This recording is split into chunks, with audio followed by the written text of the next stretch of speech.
Hello and welcome. I'm actually working on our next episode of Roaming the Mountains. So far, we've got a waterfall that a lot of people are not familiar with. It's a lesser known trail. Not as many people go there to see that. Then we're in this fall season right now. We have these beautiful fall colors. Well, how do you find them? Many people want to know, where are the colors? How do I get the colors? Well, I'm going to give you some information on that so you too can have some of these beautiful shots and beautiful photos that'll be your own. We also have this place here.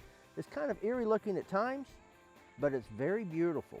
In fact, it's a paved trail that's handicap accessible. There's gorgeous vistas up here so the entire family can go and enjoy this.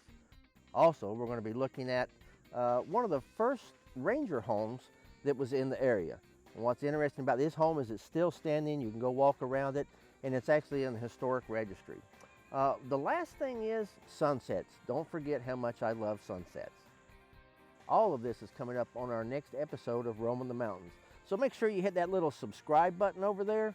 It doesn't cost anything, and it lets YouTube know that you enjoy this type of content, and we'll keep making these videos for you. So stay tuned, there's more to come.